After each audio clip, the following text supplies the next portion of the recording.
మీరు ఇంతవరకు చెప్పారు మీకు ఎవరెవరు మద్దతు ఇస్తున్నారు అండగా నిలబడుతున్నారు చెప్పిన వాళ్ళు ఒక్కరికి కూడా స్థానికులు కాదు అందరూ కూడా బయట నుంచి వచ్చి ప్రస్తుతం మీకు మద్దతు ప్రకటించి మీ తరఫున ప్రచారం చేసి భవిష్యత్తులో ఏం చేస్తామని అలా మాటలు చెప్పి వెళ్ళిపోయేది తప్పితే స్థానికంగా ఉండేవాళ్ళు కాదు. స్థానికంగా ఉంటున్న వారు స్థానిక నాయకులు ఎవరైతే మీ తండ్రి గారి హయాం నుంచి ఉన్నారో ఆ నాయకుల గురించి నేను అడుగుతున్నా. వాళ్ళు మీకు మనస్ఫూర్తిగా పనిచేస్తున్నారు. ఎందుకంటే బ్రహ్మానందరెడ్డి గారు గెలిస్తే ఇక భవిష్యత్తులో తమకు రాజకీయ భవిష్యత్తు లేదు, తమకి ఎమ్మెల్యే కుర్చీని మరిచిపోవాల్సిందే, ఇక బ్రహ్మానందరెడ్డి పరం అవుతుందని ఊహిస్తూ వాళ్ళు అంటీ ముట్టనట్లుగా పని చేస్తున్నారు. అంటే ఒకరిద్దరు కాదు, దాదాపు ఒక 500 వరకు ఉండవచ్చు అలాంటి వాళ్ళు ఉన్నారు. వాళ్ళందరూ కూడా మీకు పని చేస్తున్నారు. లోకల్గా వాళ్ళు ఇచ్చే భరోసా ప్రజలు నమ్ముతారు.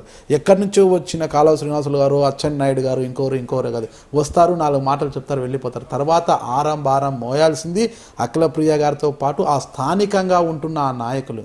ఆ నాయకులు మీకు ఎలాంటి సహకారం అందిస్తున్నారు? ఒకటండి, మీరు చెప్పినట్టుగా ఎమ్మెల్యే టికెట్ గురించి ఎవరు పోటీ చేస్తున్నారు నాకైతే మీరు చెప్తున్నప్పుడు నాకు కూడా తెలియదు.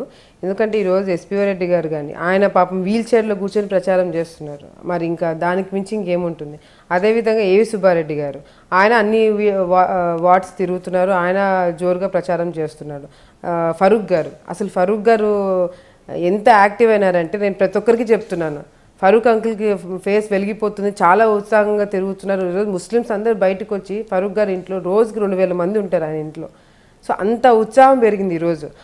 అదే మాదిరిగా నోమాన్ సార్ గారిని ఆయన ముందుకు రావడం జరిగింది. బాబన్న సార్ ఈరోజు వాళ్ళు వీళ్ళు అని కాకుండా ప్రతి ఒక్కరూ వీధి తిరిగి ఇంటింటికి వెళ్ళి జరిగే కార్యక్రమాలన్నీ ఎక్స్ప్లెయిన్ చేసి ఏదైనా సమస్యలు ఉంటే వెంటనే మినిస్టర్లకు కానీ అక్కడ అందుబాటులో ఉన్న మినిస్టర్లకు కానీ లేకపోతే ఇక అధికారులకు చెప్పి ఆ పనులన్నీ చేపిస్తూ ఈరోజు ఇంత జోరుగా మేము ముందుకెళ్తున్నప్పుడు తప్పకుండా ఎవరు కూడా వేరే ఇంటెన్షన్ తోటి ఎవరు పని చేయట్లేదు.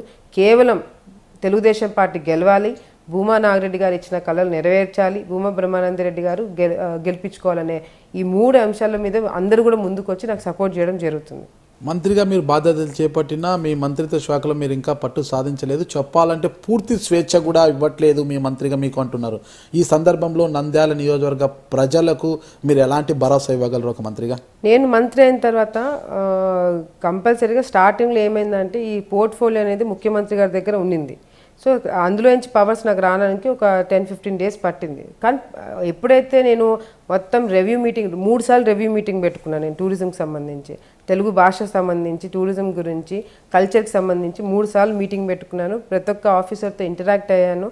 అదేవిధంగా ఇన్ఫర్మేషన్ అంతా కూడా ముఖ్యమంత్రి గారు రివ్యూ మీటింగ్లో పెట్టుకున్నప్పుడు టూరిజం బోర్డు గురించి అధికారులందరూ ప్రజెంటేషన్స్ ఇచ్చినప్పుడు నా సైడ్ నుంచి నేను సొంతంగా ఒక ప్రజెంటేషన్ ఇచ్చాను. మా సెక్రటరీ గారు చెప్పారు, ఇంతవరకు ఏ మంత్రి కూడా పెన్ డ్రైవ్ ఇచ్చి ప్రజెంటేషన్ ఎవరు ఇవ్వలేదు, ఫస్ట్ టైం మీరే ఇచ్చారు మేడం, నేను చూస్తున్నాను కదా అన్నారు. అంటే నేను కొత్త అవ్వడంతో ఈ ఫీల్డ్ నాకు కూడా ఇంట్రెస్ట్ ఉండడంతో నేను కూడా సీరియస్గా తీసుకొని దాని గురించి స్టడీ చేసి ముఖ్యమంత్రి గారి దగ్గర నేను ప్రజెంటేషన్ ఇచ్చినప్పుడు ఆయన కూడా అప్రిషియేట్ చేశారు. చాలా బాగా చేస్తున్నావమ్మా, నువ్వు బాగా స్టడీ చేసుకుంటావు అని అప్రిషియేట్ చేశారు. సో దాని తర్వాత ఇప్పుడు నాకు నంద్యాల బై ఎలక్షన్ రావడంతో కొంచెం గ్యాప్ వచ్చిందే కానీ ఎప్పటికప్పుడు సెక్రటరీ గారితో, ఎండీ గారితో వీళ్ళందరితో టచ్లో ఉన్నాను.